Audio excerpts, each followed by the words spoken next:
essere un po' malvagio.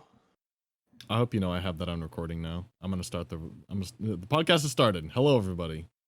How are you doing today? Hello, Doing all right. I'm here.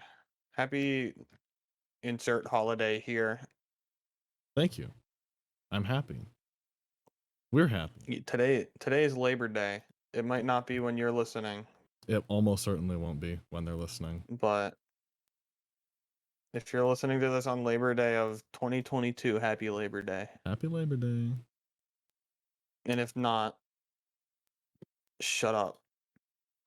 Okay.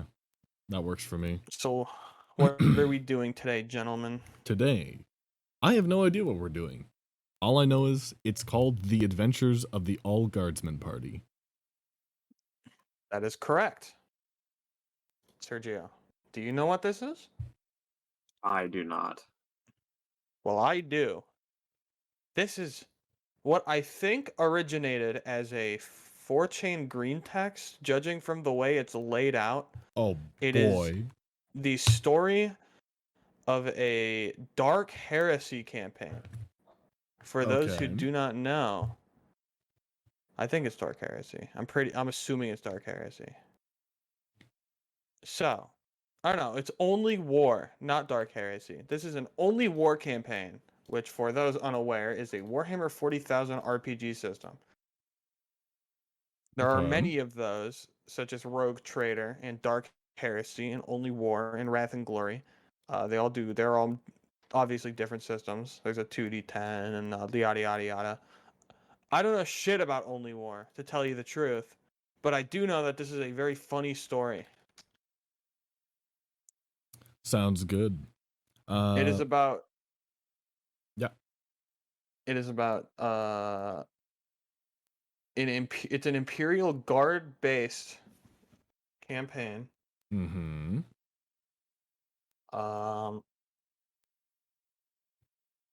Continue. Yeah.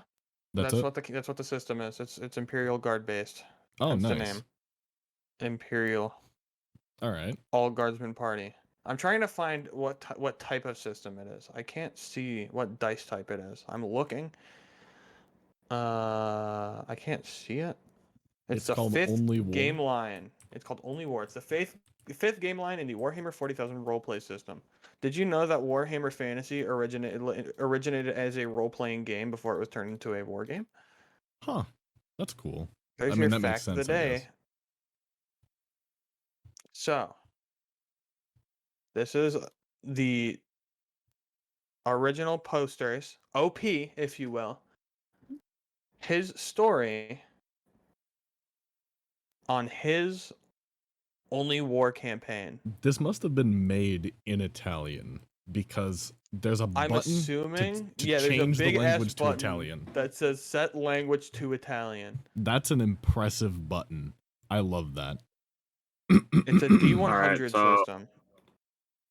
Yeah. So it's another 2D10 It looks like system. the first chapter is Darwinian character creation.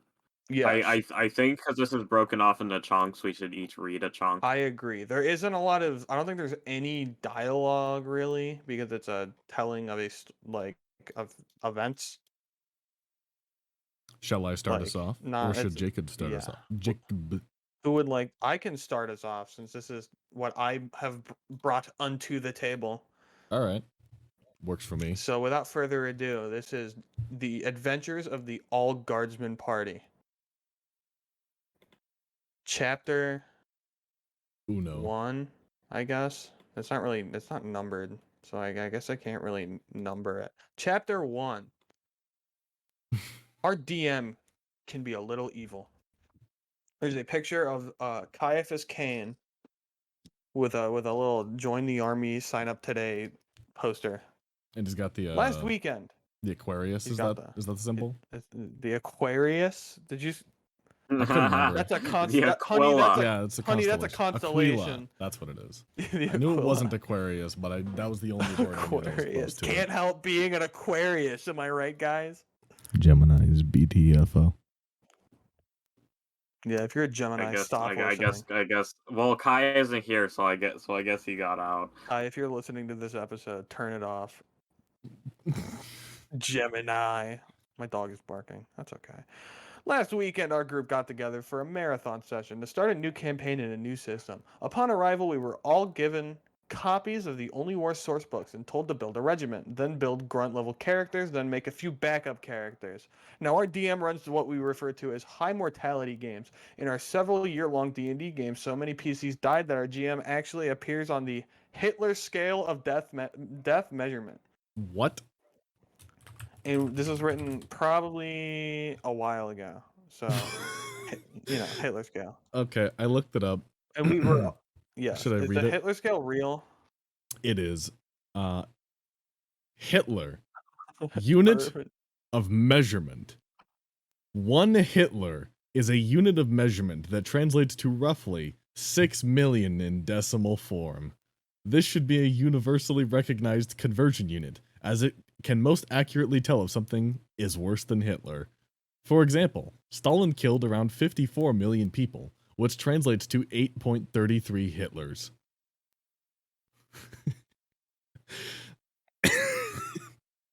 Hold on, let's not read the whole thing. I just want to bring up Hitler can be used as a normal form of measurement.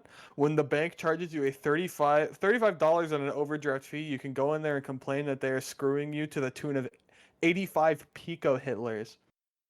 Or the 2008 stock market crash lost $1.2 trillion, which is adjusted to roughly 27 millihitlers.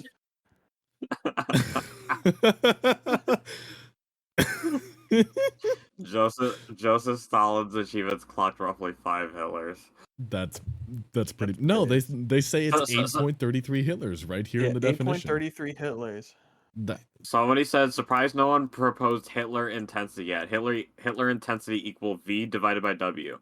V equals death toll divided by duration of event, while W is Hitler's murders divided by duration of Hitler's reign. Nice. All right. So 9/11 that one takes is 6.28 HIs.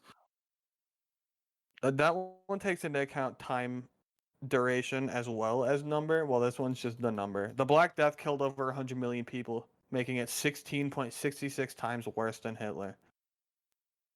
Based. All right. Please continue. Anyways, this is in the middle of a sentence. And we were all familiar with the nature of a guardsman's life. So each of us, I don't think I've actually stated it yet in this episode. This is a Warhammer story. Yes, this is a Warhammer story. We're gonna name the Matt. Are you uploading the episode? Yeah, I am. I'm recording. Okay, can you name the episode? All Guardsman Party : This is a Warhammer episode. Okay, sure. So each of us made a bunch of backups and didn't get too attached to any of our characters as we wrote them. No special snowflakes here. Our regiment was mustered. Why not catch up? Our characters met and trained, and we were deployed to fight some orcs. We learned the system in a few skirmishes and commiserated when some of our characters rolled poorly or screwed up and bit the dust. Then we were marched out to the trenches, given our piece of the line, and the battle started. Shall I go next? Matthew, you may go ahead. We had expected some sort of priority mission. We'd expected to be the heroes who went in behind the enemy, or were dispatched to save a key position, or led the valiant charge. Instead, we were put in a bloody trench and told to hold the line. The orcs came and we killed them. The orcs came again, and we killed them. The orcs came again, and we killed them. But now we were low on ammo. The orcs came again, and some of us died. The orcs came again, and brought a tank, and the rest of us died. Except for me. I ran. The first session ended there, with our first set of characters dead in the trenches. We agreed it was a proper introduction to the life of a 40k guardsman, and got ready for the next day's session, where we expected to finally be sent on our mission. The second session started with us watching my character's... I'm going to Oh, read yes, this you're one. right. I am sorry. The second session started with us watching my character's execution by the commissar. Then we were put in the same bloody trench and told to hold the line. We did better this time. We actually held out long enough for fresh ammo and reinforcements to come up, but in the end we died. Then we brought up new characters and did it again in another part of the trenches. Then again, then again. We were rolling up new characters between turns now, either to bring in as reinforcements or for when we had to start up as a new unit. Very rarely would we survive long enough to be rotated to the rear or take a non-fatal entry and get evac'd. Usually we all died. Finally, after 3 in-game days and dozens of character deaths, we were told to charge. Oh no. Jacob? Bitched hard when we heard this. It was a death sentence. Our characters had done well this time. We were all still alive, and our ammo levels were good. We knew our squad could have held out much longer in our nice, safe trenches. Our DM asked us if we wanted to lodge our complaints in character, so we shut up and charged. We died like animals. Ouch. We fought on the left flank of the charge, then on the right, then got to play our first armored characters in the center. When the charge failed, we played as a basilisk crew covering the retreat. I'm going to pretend that this is popping up on the bottom of the screen. A basilisk is a form of artillery in the 40k universe. Okay. Then our regiment was rotated off the front. Our regiment had lost a third of its strength in that first engagement. Out of dozens of characters, only 10 had survived, and 5 of those were artillerymen who never saw the enemy. We were shown the battle map. We were shown where our squads held or failed. We were shown how our charge weakened the enemy for the fresh and much more valuable reserve troops to come up and break them. We were given a summary of the next few months of light skirmishes and mustering. We were then sent into battle against Traitor Guard. What kind of fucking planet has Traitor Guard and orcs? That's The answer cursed. is the video game Dawn of War. We were taking a city this time, and once again our regiment acted as the cannon fodder. We secured and pushed, and secured and pushed, and died and died and died. We decided we'd take the orcs back any day. At least with them, it was obvious who the enemy was, and their snipers and heavy weapons teams were nothing compared to what we were fighting here. We were higher level this time, and better at the game, but still we died in droves, leaving only a few characters alive when our regiment was stood down while a veteran regiment took the lead. Once again, we got to see the nice little map of our progress, and we all got a warm, fuzzy feeling when he showed us how our stubborn defense of one building had crippled an enemy advance. But we were exhausted. Our DM pressed us to play fast and make new characters faster. We would roll up Lil Jimmy, who lied about his age to enlist, then have him bleeding out in a pile of rubble within minutes. It drained us. We were actually glad to take the evening off from playing to just watch movies and hang out.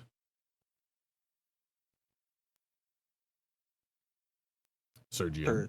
The final day of our marathon started with more orcs, but this time we won. That's not to say we didn't die like frogs in a blender, but we damn well won. We pushed them out of their barricades and hounded them across the plains where they routed. I played a gunner and a salamander during the chase, and we mowed down the greenskins like ugly bright blades of grass. We partied like champs in the tiny redneck town we liberated, then settled in it for a few months, a boring garrison before we got redeployed. Then we fought some Tyranids.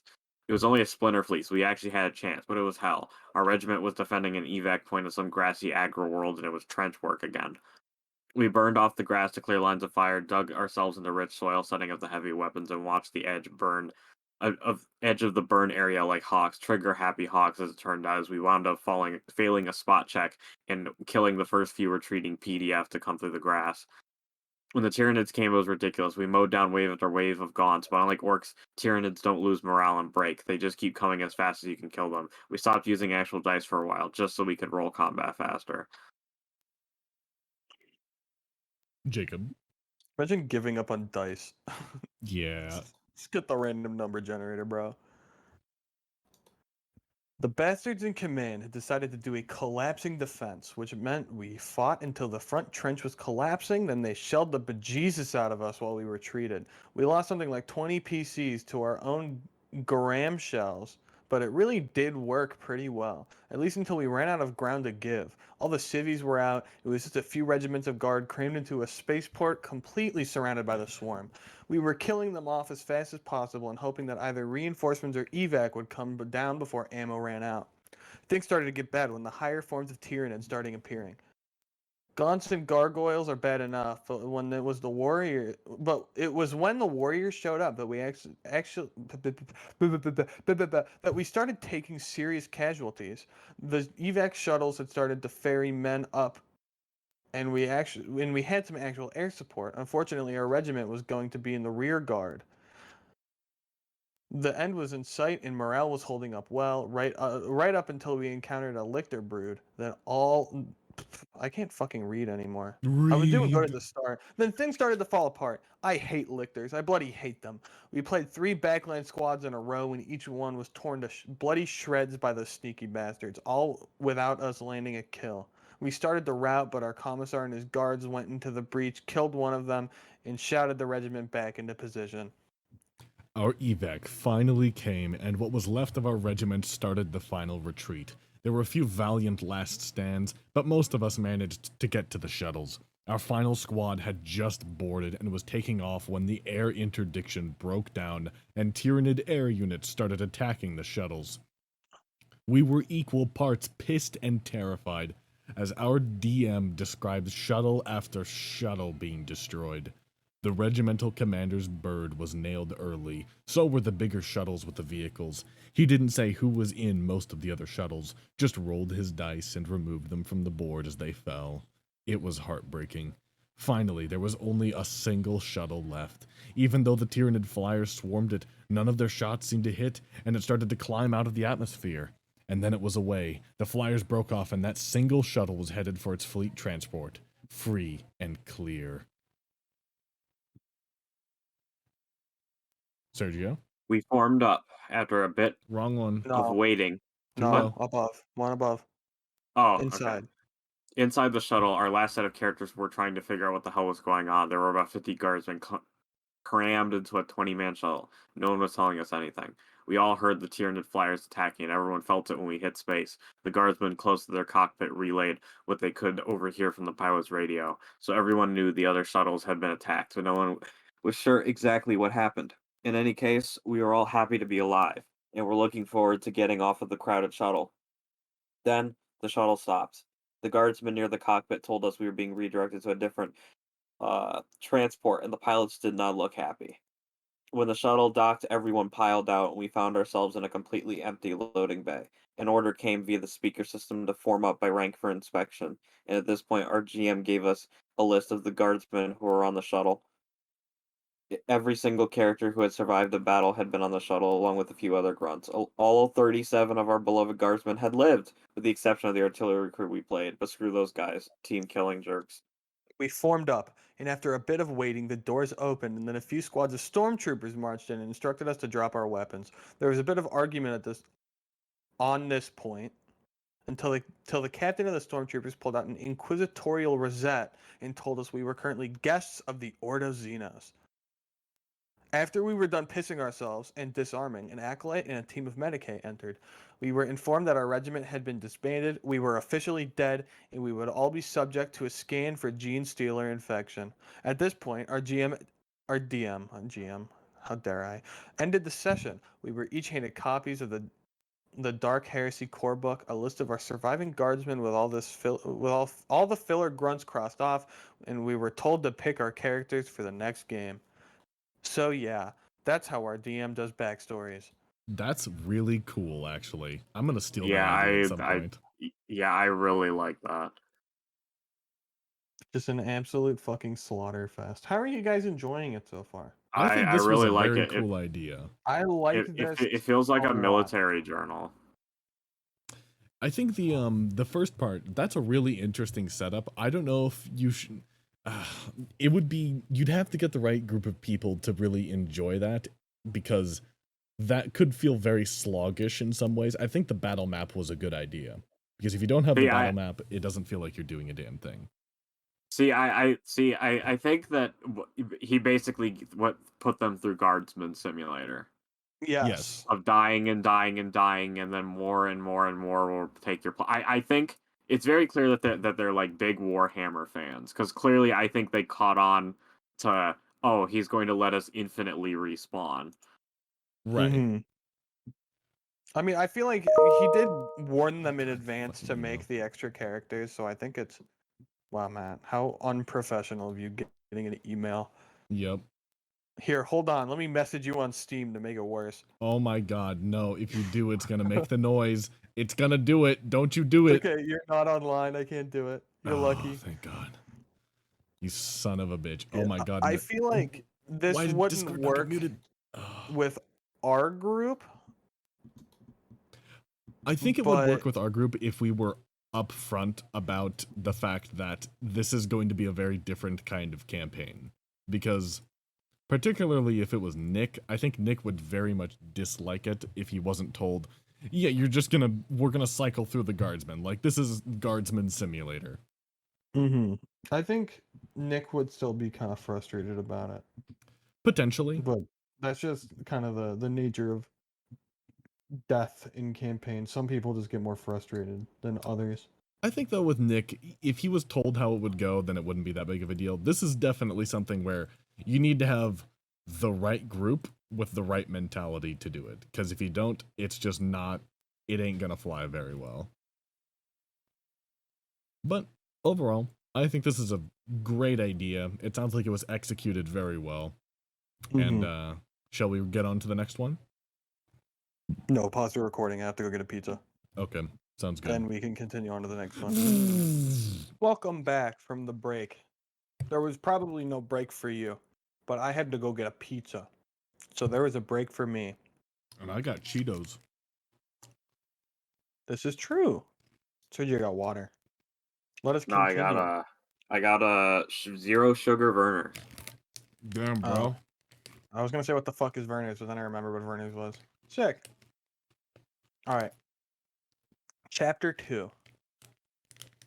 Guardsmen and Pilgrims. I read the last one, so Matthew, would you like to read this one? I would love to. Give you a chance to eat that next slice of pizza, too. That's true. The image is a recruitment picture. I want you for the Imperial Inquisition. It's just funny because they don't recruit. You don't get recruited. They come to you. Yes, they It's induct not an you. option. Yeah. Last They kill your time, parents and then take you. yes, last time the surviving remnants of a regiment of Imperial Guard found themselves the guests of Ordos Xenos. Several guardsmen were found to be harboring gene-stealer infections and were purged, but the remainder were given the opportunity to continue to serve the Imperium as soldiers of the Inquisition. No shit. There we were, 37 guardsmen who had just graduated the Darwin School of Veterancy on an Inquisition ship, getting told that our lives would now consist of hanging out with just about the scariest people in the entire Imperium and doing whatever it was that they told us to do. I'm pretty sure that's the canonical way to become a Guardsman veteran, is to survive your first battle. Because they die in Every such battle. large quantities en Yeah. masse that if you survive, you are a veteran. Serving in the Inquisition is not a very normal job, as in, there's no way of knowing how things are going to work or what you'll have to do. Inquisitors have tons of leeway in how they do things, so each one runs their team in their own unique way. You might get an Inquisitor who likes to travel around, following rumors and hanging out with heroes of the Imperium, and it's your job to act as the cavalry when they get into trouble. You might get an Inquisitor who is really, really into research and winds up spending all of your time guarding an incredibly disturbing science facility. That one would be Sergio. Yes. You may even get an Inquisitor who hangs out playing psychic nursemaid to a band of spies and end up being used as a meat suit by your boss when he feels a personal touch is needed, perhaps even getting the inquisitorial equivalent of a Pokemon trainer. And then the next image. That psychic meat suit one is actually in One of the books that I read. I won't say which one in case you or Sergio wants to read them. One of the many 40k books I've read that happens. Okay. I love how the next image is Professor Oak saying "Welcome to the Inquisition." That's And he's some in great. he's in an Inquisitor's hat. Yes, that's a Sergio, great would you like to little. pick up? Yes. Pokemon trainer isn't the best way to put it. Pokemon professor might be better. Our Inquisitor collected teams from across the sector and handed them out to interrogators who needed to get their feet wet leading a team. This was actually a pretty important role. Not every Inquisitor has the time or men to spare when an apprentice interrogator is ready to move on, so they would get sent to our boss. He would set up with a team and mission, keep an eye on how they did. He had a real name, but we all called him Professor Oak. Oak had a fair number of recruitment teams that wandered around looking for fresh meat. Easy meat. Easy One of meat. one of which was hanging around our battle, checking for gene stealers and drafting guardsmen who wouldn't be missed. We got packed up and sent along to Oak's mobile base of operations and got put through a crash course in being an Inquisition goon squad. Then we got split into squads of 5 or 6, partnered up with some combat light teams and handed out to Dewey interrogators like the 40k equivalent of a Bulbasaur. We were playing as the Guardsmen. Everyone else was handled by the DM. Each team was filled out by 10 other classes leaning towards the non-combat side. So more adepts, psychers, and tech priests than the other classes. There was some of everything in each group, as well as the interrogator, who could be pretty much anything. If we ever do a campaign for 40k that I don't host, I want to play as a tech priest who got mixed up in the assembly line and is actually a Skitari. That would be really funny. He's just like this fucking like robotic drone idiot. And then somewhere else in the universe, there's a Skitari ranger who's like shitting himself from pure fear because they forgot that they were building him to be a fucking tech priest, so he has all of his free will and emotions. And he's just like, what the fuck is going on? Anyways, we worked with our DM to split our survivors up into groups. I'm gonna burp. Okay, I burped. thank you. Then he tacked on the sheets for our NPC associates. I'm gonna burp again. Okay. Gave us a very vague overview of what each group's assignment was, and asked us which one we wanted to play as. The groups we didn't play as would go on their own missions, and the survivors would meet us when we got back on base. We chose a squad that was being sent as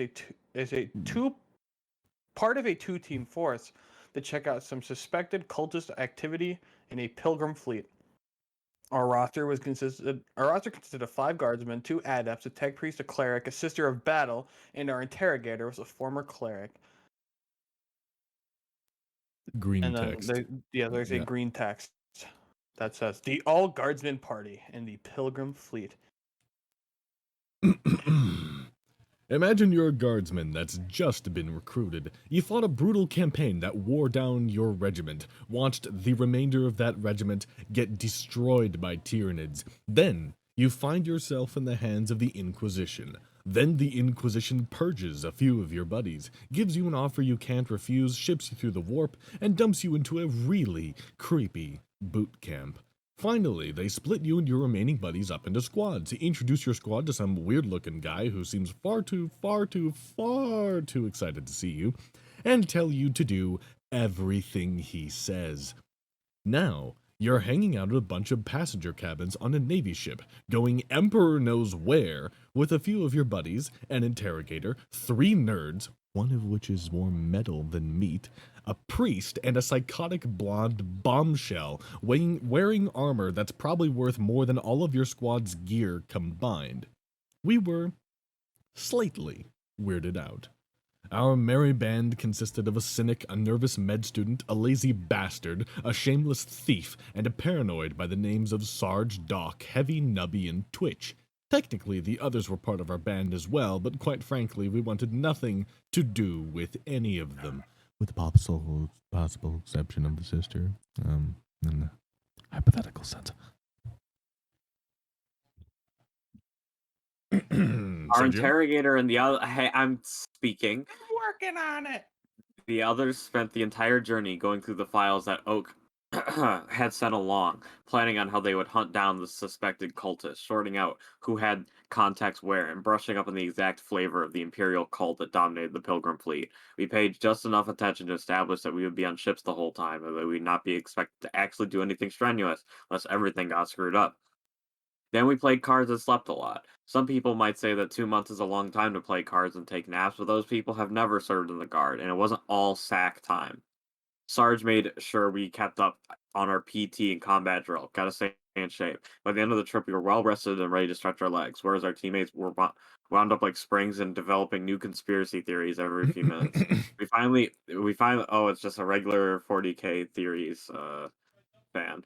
We finally arrived at the Pilgrim Fleet, which, as we understood it, was a bunch of ships full of hardcore zealots on their way to a world they considered holier than normal to prey, sightsee, and generally replace the population that an Orc Wa had recently removed. They had some sort of deal with the ecclesiarchy to provide extra transports and fleet escorts, and it was basically just an imperial colonization fleet, except everyone was just a teeny bit crazier than usual. They're hanging out in orbit around a hive world, refueling, refitting, and gathering more pilgrims.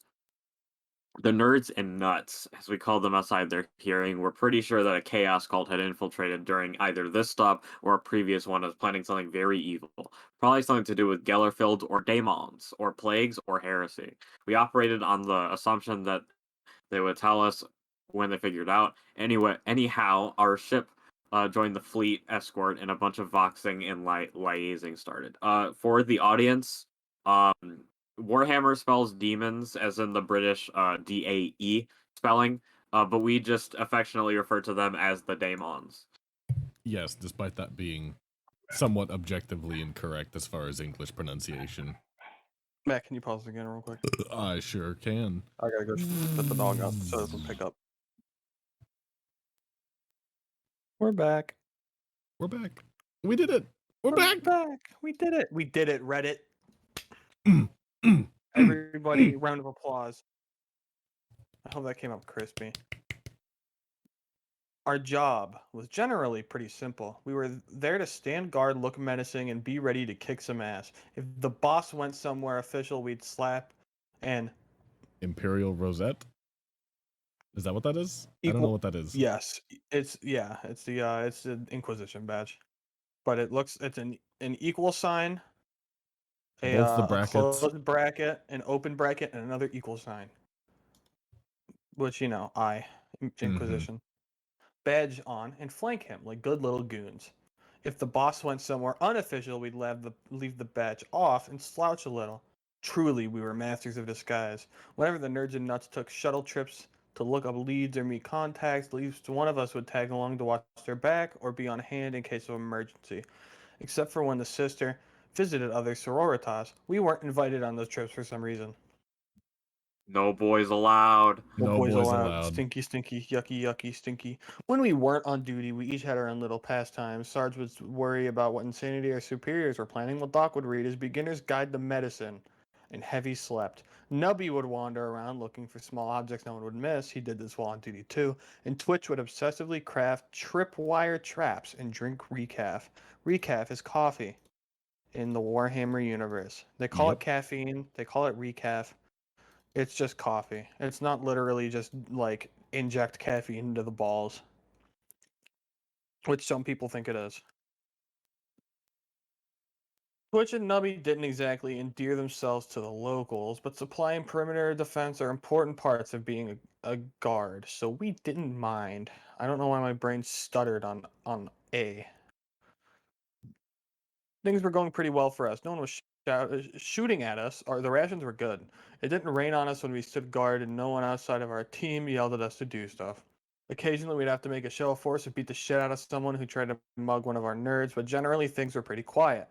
The most excitement we had in those first few weeks was when our cleric got in a religious debate, and Sarge had to pistol whip the other debater until he put down the flamer. Nice. Why would you do that?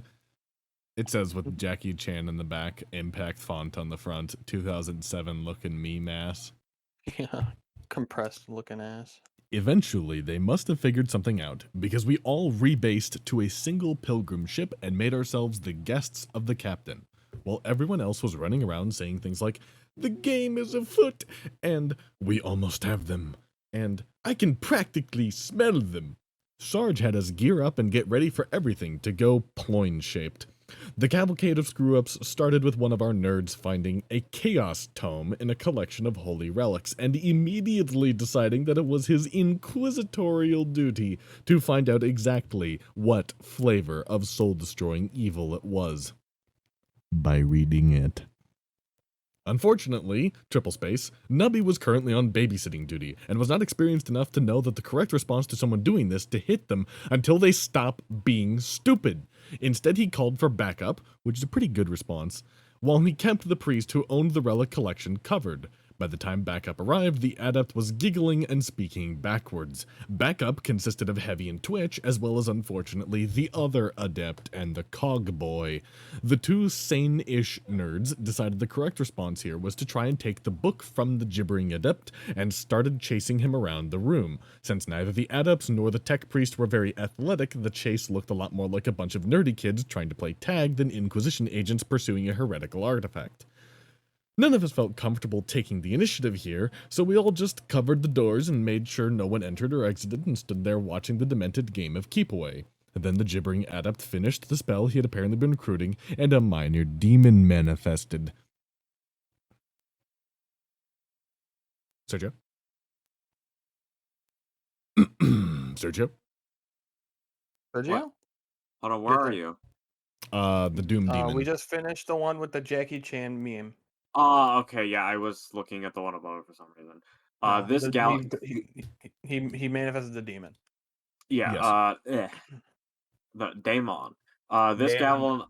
This galvanized us nicely, and all three of us started pouring las fire into the thing before it could do anything. Unfortunately, the priest we'd been covering took the chance to run for it. Then the gibbering adept followed him through the open door. Then both our nerds gave chase. Now all four were running through a room full of pilgrims. The priest was screaming about heretics and daemons, and the adept was screaming about the glory of chaos, and the nerds were still trying to wrestle the book away. The pilgrims mobbed the insane adept and tore him and the book apart in seconds, then started chasing the nerds with similar intent. The cog boy apparently took charge and decided not being torn into pieces was the better part of valor. Then he concluded the safest place to hide from a mob of maddened Imperial zealots was with the tech priest who kept the ship running. The nerds all ran all the way to the ship's engine room with a steadily growing mob at their heels baying for blood. The tech priest let them in and closed the door behind them, but the mob refused to disperse and settled in to siege them out. Meanwhile, the heroic guardsmen shot down the minor daemon until it stopped moving and then stomped on it until it stopped being solid. That done, we went to check on the runners and saw the mob chase them out. This was above our pay grade, so we decided to kick the problem upstairs and fort it up while we waited for further orders. Eventually, our cleric and sister arrived with Sergeant Doc in tow, and the boss voxed us all. He gave us a report, and the nerds were voxed and gave theirs. Then the boss gave us our orders. Us guardsmen were secure relics and demonic remains. The nuts were sent to talk to the Pilgrims' leadership to get the mob dispersed, and the boss would talk to the captain and get some support sent down. This sounded like a pretty good plan, but at that point, we started to suspect that we were the only competent people on the team. What happened next proved us right. Our interrogator marched up to the captain of an Imperial vessel, a man who could trace his family's command of the ship back to the founding of the sector, and started giving him orders. This did not go over well. While our interrogator was an agent of the Inquisition and had the Rosette to prove it, he was not an Inquisitor, and the captain of an Imperial vessel is generally considered to be second only to the Emperor by their crew. He managed to insult the captain in about 6 different ways in 3 sentences, which resulted in him getting his ass thrown into the brig until he remembered his manners. The captain then sent us a brief message instructing us to sort out any problems with the cargo without bothering him or his crew. While we were digesting this new development, the cleric and the sister got jumped by the cultists we'd been looking for. Luckily, the sister and the cleric were heavily armed, incredibly paranoid, and far more level-headed in an emergency than the nerds were. They fought a retreat to the Sororitas Enclave that kept watch over this shipload of pilgrims and dug in. Unfortunately, the only sisters in this enclave were hospitallers and some other non-combat orders, so while they could handle a bolt there, they weren't suited for breaking out against the besieging cultists.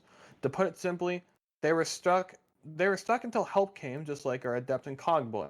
It was down to us to pull everyone's asses out of the fire and take care of business before things got any worse. So no shit, there we were, a bunch of ordinary guardsmen on a spaceship full of crazy pilgrims and cultists. Our boss was in the brig until the captain was no longer pissed at him, our nerds were trapped behind a mob that wanted to burn them as heretics, our nuts were pinned down by a bunch of actual heretics, and it was our job to fix everything. Sarge took command of the situation and started going through the Imperial Guard NCO disaster response checklist. Step 1, secure perimeter. Step 2, determine chain of command. Step 3, call for backup if necessary. Step 4, establish contact with friendlies. And Step 5, combine forces with friendlies and repeat. Step 1 was already done. That perimeter was locked down like nobody's business. There just wasn't anything we actually cared about inside of it. Step 2 was a bit trickier, because we were still in Vox contact with the nerds and nuts, and we didn't trust them to tie their own shoes, much less lead an operation. We solved that problem by saying something about Vox interference and reducing the pickup range on our comm beads until we could selectively ignore them. Step 3 was accomplished by asking the cogboy to get his AdMech buddies to send out the contact code for the other interrogator team that was looking at the fleet.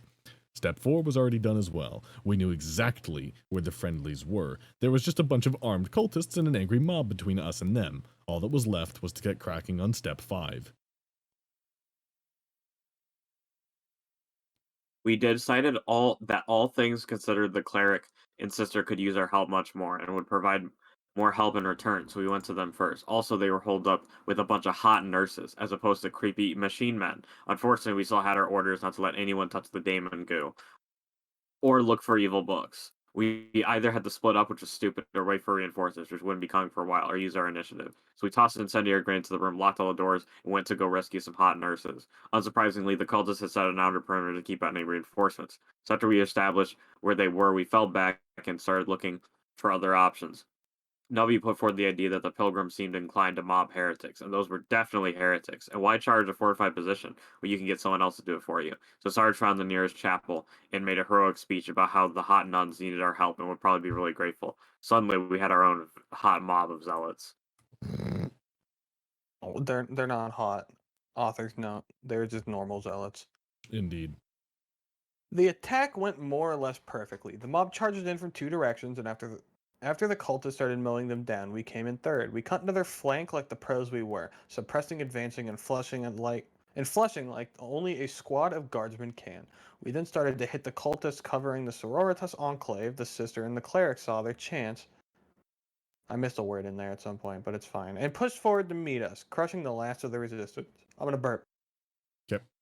Unfortunately, the second we rescued the sister and the cleric started giving orders. Command of the zealots was taken from us, and the entire mob was redirected towards the section of the ship where the cultists came from.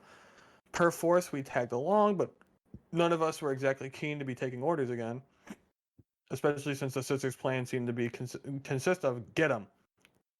So while the sister and the cleric led the mob straight into a well-prepared enemy position, we appointed ourselves as the Hospitality's guards. Our squad hung around at the rear of the charge and helped the Saner sisters pick up the wounded while we watched for flankers and waited for the shit to hit the fan. We fully expected the mob suicidal rush to fail. A lightly armed force trying to press through a choke point into a fortified enemy position wasn't going to work no matter how high their morale was. We weren't prepared for just how hard it failed, though. The cultists had not only set up a very nice kill zone at the single entry point into their cargo bay, they had also set up all sorts of runes and circles in the kill zone. The wave of bodies attack resulted in a whole lot of people dying right on top of those runes, which immediately started glowing and doing warpy stuff. By the time the mob lost heart and started to retreat, the cargo bay was practically filled with lesser demons. So we took the reverse in the flow of our bodies as our cue to move forward and lay down some covering fire. Luckily, the demons were equal opportunity warp monsters. They spent as much time attacking each other and the cultists as chasing down the last of our pilgrim mob and its two erstwhile leaders. Between the demons' lack of coordination and our covering fire, the two nutters managed to hobble most of the way back to our position. Most of us wanted to leave them there, but Doc sprinted out and dragged them the rest of the way to our lines and back to the Hospitalers. Between the two of them, they had about 3 functional limbs, and Doc spent the next few hours with the sisters patching them up. At this point, Sarge reassumed command and decided that containment and waiting for reinforcements was the best of the available options. As we all fell back around the corner, set up a barricade in Heavy's stubber, then settled in for the long haul. After a while, the demons ran out of cultists to eat and started to poke their noses around the corner, and we were promptly shooting them in the face. This was old hat for us, really. We could defend a barricade in our sleep, literally in Heavy's case, and after a few initial rushes, the demons didn't really seem that keen on leaving their cargo bay. We all fell into our usual roles and routines from the guard. Twitch stared at the edge of the kill zone and fired whenever he thought something might be moving, while Heavy went to sleep, sitting up with his eyes open, finger on the trigger. Behind the barricade, Sarge went around, yelling at people and worrying. Nubby went off to acquire supplies, and Doc made eyes at one of the Hospitallers while they were both elbow deep in the cleric's guts. You know what? This sounds like a campaign we would be in. Yeah. After a few hours of light trench duty, which actually been nice, all things considered, our backup arrived. The second interrogators team, who had been doing Emperor knows what all this time, showed up at our barricade, and Sarge explained the situation. Once again, command was handed off, but luckily the new interrogator decided to leave Sarge in charge of the barricade, while he went to talk with the captain and convince him not to just void our section of the ship. Our little troop had been reinforced with 10 guardsmen, 2 psychers, and another damn cleric, so Sarge decided it was time to be proactive. Sarge wasn't happy to have another cleric around, and none of us wanted anything to do with the 2 psychers, so the cleric was put in charge of keeping them as far away from us as possible. I would like to make a prediction. Yes. Okay. At minimum, one of the psychers is going to explode. Probably. Just a guess. I don't actually know. Plan of attack was quickly formed, and a pair of grenade launchers were scrounged up from the other team's arsenal and Nubby's collection. We started walking a barrage up the hallway and slowly advance our entire barricade until it was in the edge of the cargo bay. This wasn't exactly the fastest way to clear out the daemon infestation, but it was definitely the safest. Not a single one of them managed to get within biting range of us. Once we were at the edge of the bay, we sat there and shot nades into it until we ran out, which took quite a while, since Nubby could acquire a surprisingly large amount of the stuff. Eventually, the launchers ran dry, and it was time to clear out the cargo bay by the old-fashioned way. But the nades had done their job wonderfully. There wasn't really any cover left in the bay at all, so as long as we advanced slowly and carefully, it was pretty easy to mow down the few remaining daemons before they got close. All in all, it went pretty well, except for the big glowing shield thing at the back of the bay. The shield was big and glowy and evil looking. We could sort of make out the remaining cultists inside of it doing cultisty things, but we had no desire to get close to it. Quite aside from its appearance, there were quite a few corpses near it. Quite aside, that's a weird way to say it. There were quite a few corpses near it that looked like they had been turned inside out. We scientifically examined the shields for a while, which is to say we shot it with every type of weapon we had sitting around, but nothing even dented it. Eventually we gave up and Sarge voxed the replacement interrogator and the 2 adepts with him for advice. We got a long-winded explanation that included a lot of terms like ritual entropic shield and drawing power directly from the warp and energy-based demonic life form and attempt to physically resonate with, then overwhelm the field, which boiled down, go get the psychers to poke at it. This was not the solution we were hoping for. We had all heard stories about psychers and had encountered a few chaos witches during one of our deployments, and none of us had any desire to be near our 2 psychers when they attempted to crack open the shield. With the exception of Sarge the cleric and the other squad leaders, we all fell back as far as we could and got ready for the shitstorm. It didn't take long. Within a few seconds of the psychers walking towards the shield and getting all glowy, everything went wrong. The first psyker started screaming and was suddenly surrounded by a torrential downpour of blood. Then the second psyker started growing wings and horns. We all promptly opened fire on the possessed psyker and quickly reduced him to a thoroughly charred corpse, while Sarge decked the first psyker and dragged him back to our barricade.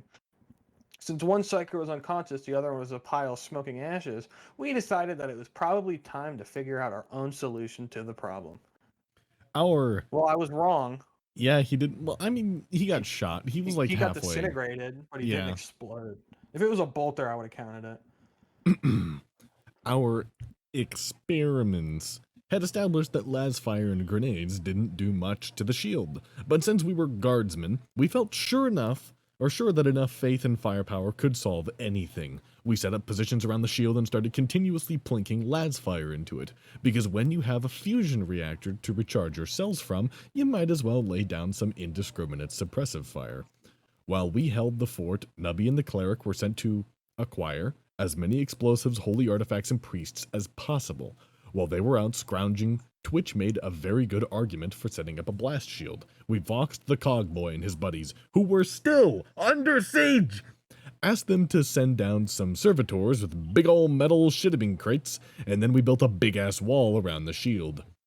When the supply run was finished and the blast shield was in place, we more or less just dumped as many wheelbarrows filled with holy symbols into the walled area, along with several barrels of promethium. We got a lot more of the stuff than we expected. It turns out that we're going to use it to blow up some heretics is a very persuasive argument. After that, we got the priests to bless every single explosive we could find. We weren't sure it would help, but it certainly wouldn't hurt, and it made them feel very useful. We tossed the holy munitions into the blast area as well, and had Twitch set up the detonators. Then we got back as far as we could, started a 10-second timer on the explosives, and ran like hell.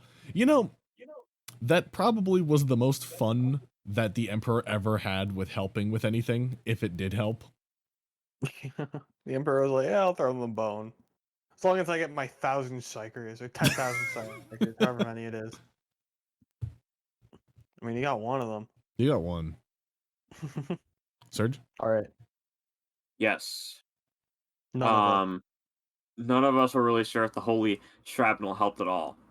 But when we came back, there was nothing left of the cultists and their shield except a glowing puddle of molten metal and a series of dents in the walls that no amount of buffing would ever remove. At this point, Sarge declared victory, and we all went to get a snack, a nap, and a cup of recaf. After that was done, we decided it's time to retrieve the rest of our team and get the hell out of the ship before anyone else tried to get us all killed. We secured the boss from the ship's brig by turning up the cleanup investigation over to the second interrogator and promising to never bring our boss back with the ship. Ever. While he was escorted to the shuttle, we chatted with some of the priests who helped us make our giant holy hand grenade and got them to smooth things over well enough for us to get our adept and cogboy back. Finally, we got our sister and cleric deposited in our shuttle's infirmary, where they would stay until we handed them off to Oak's doctors for a complete set of augmetics. Then we went out and got drunk. We enjoyed a night of drinking with our friends from the other team, as well as a few more helpful Pilgrim priests and our surviving nerds. The high point of all of this was us giving Doc shit for being hung up on one of the Hospitallers, then hauling his drunk ass down to their enclave and getting him to declare his undying love for her and her dexterous hands and perfect stitching. We dragged him away before he could devolve into soppy poetry, piled into our shuttle, and called it a night. By the time we all woke back up, we were docked with another Navy transport and on our way back to the ISS Pokemon Center. Based. The trip back was almost exactly the same as the trip out, except we hung out with the Cogboy a little more and Doc was kept busy. The tech priest had been damn handy working with the ship's admech and handling our communications. So we were promoted him to the rank of Cogbro, and he was welcome in our quarters. Doc had a pretty stressful trip. Doc had a pretty stressful trip. It was his job to keep the sister and cleric alive until they could be handed off to Oak's medical teams, but he'd never had proper medical training, just a crash course in field aid and meatball surgery. The ship's surgeons could have helped, but the interrogator refused to ask the captain for their help for some reason. I wonder why. So Doc cracked open his medical books and did the best he could. They lived. Mostly. We finally got back to the Inquisitor's ship. When we finally got back to the Inquisitor's ship, we immediately went out and found the other survivors from our regiment. We all swapped tales of incompetent superiors, insane teammates, horrific enemies, and intense boredom until word came down that our interrogator was being praised for his success and would be elevated to full Inquisitor. Everyone had a good laugh about this, and we joked about where he'd find himself in prison next, right up until we got word that he was looking for us, with the intent to add our squad to his new retinue. We spent the next week or so hiding with the Cogbro in the bowels of the ship while all our buddies made up wild and conflicting stories about our untimely death, a reassignment to a penal legion, imprisonment by the Ordos Hereticus, induction into the Astartes, and so on. Eventually, he left along with the surviving adept, as well as a sister and the cleric, both of whom had more metal in them than the average tech priest by this point. We all breathed a heavy sigh of relief and returned to our regiment's little camp. Wait, I thought sisters couldn't be augmented. I thought they're just normal humans. Who said that? They're already augmented. I thought they were. Sisters of Battle are augmented. I thought they just wore power armor.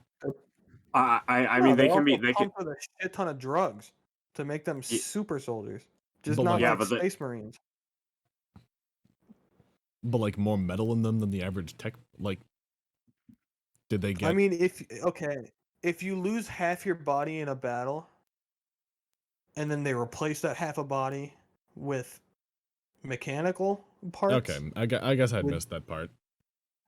Think about was it Hive Fleet Behemoth that attacked Ultramar, Sergio? Do you know? Yes. Where Marnius Calgar lost all of his limbs and got them replaced with power fists and robot legs. Right, and I know that, but I thought the thing with the sisters, I thought that they were talking about just augmenting her to just have her be augmented. I'd missed the part where that she'd gotten like where that she needed to get the robot parts on. Yeah. Like I thought with the sisters though, Generally, they don't allow augments. Generally, no, they do. Okay. The Emperor is the Omnissiah. Don't forget that. Well, And yeah, so the Yeah, we're Augments talking about like augments medical and mechanical augments, and not like turning you into a 10-foot god man with 20 different extra organs. the Omnissiah blesses augments, which means the Emperor blesses augments, which means it's okay.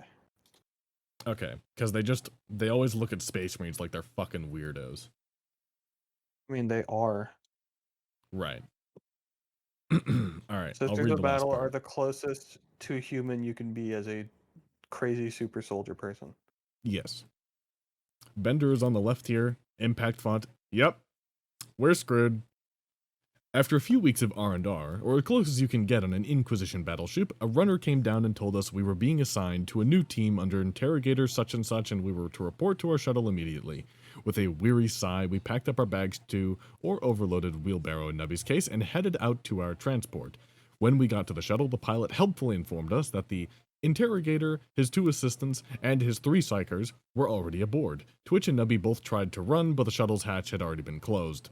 Twitch and Nubby were retrieved, and we all moved on to the main seating area of the shuttle. We were greeted by our new interrogator and introduced to our new teammates, one of whom was giggling and chewing on a sheet cushion.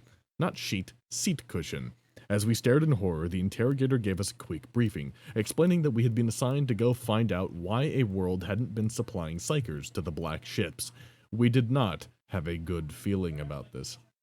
The black ships are the ships that they use to transport psychers to the Schola Progenium. Nice. I think It's a big psychic negation building. If you survive the ship, you have a good chance of becoming a psyker, because like you didn't explode. like Sisters of Silence and like that kind of like psychic negation shit literally makes psychers like either go insane and kill themselves or explode. Damn. But yeah, let's stop it there. we calling it there. I Sergio, thought do you that's a pretty feel good like place to calling it stop. there? Yeah. Yeah. So that Alright. was the All Guardsman Party. I'm gonna put that in Something fixed to be actually good continued. for once. Very good. I quite enjoyed this. We definitely should come back to this. Yes, foreshadowing for the next chapter is, dude, where's my psyker? Very fun. Go ahead and discuss for 1 second. I gotta talk for a little bit off mic. I liked it. Like I mentioned before, it feels like a war journal. It reminds me a lot of those the narrations of Star Wars Battlefront 2, the good one on the original Xbox, PS2, and personal computer. I like it because it's like,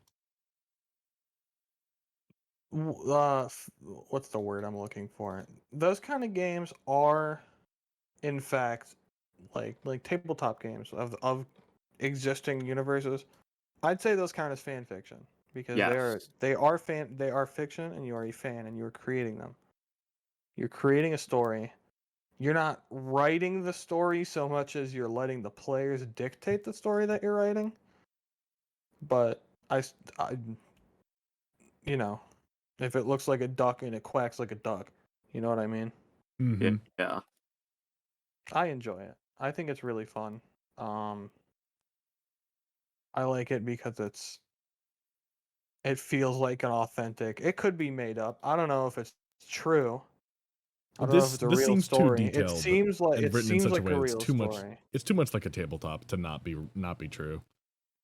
And there's a lot But here. if anyone's been in a decently long running campaign, you know, this feels legit. Like, Yeah, this feels a lot like how we would play a campaign like this. mhm. Especially they say at the beginning that they knew each other from campaigns of like a multi-year D&D thing, and you can really tell because from the way they explain it, maybe they're like leaving out details that make it like seem more coherent. But it seems like they role play off each other really well, which is something that even we who've been playing D&D with each other for a while sometimes have trouble doing. Yeah, But I think that's just more just us. that and the way that we run our campaigns, we don't have like long campaigns. We have like 3-hour sessions at the longest. A lot of Wow. people who like really play tabletops, they have 4 hours as like their average or even their minimum as far as session I'd length. like to do like sometime just a really long, like have like if we could all set aside a weekend, just like bang out a bunch of just one long campaign. I think that would be fun if we could like do it in person, especially. I think that would be very fun. Yep. Especially something like this. Yeah, I think the idea behind this is great. The inspiration behind it is really wonderful. I think Mhm. the way that this was set up though is very clearly these guys know each other super well. They've already done a shit ton of stuff together, and this was an attempt to really shake it up a little bit. Because as with how we Mhm. run campaigns, it would be a lot to have the DM just set up an entire mini campaign to make our backstories for the Mhm. characters. That is Yeah. a lot. I mean, we've had flubbed campaigns that probably lasted less time than that mini campaign took to set up their main Dark Heresy characters. Yeah. I enjoyed it. I think I enjoyed it quite a bit too. It was very fun. Anyways, I think that's it. Yeah. We'll probably read this again. Yep. I want to. It's fun. Me too.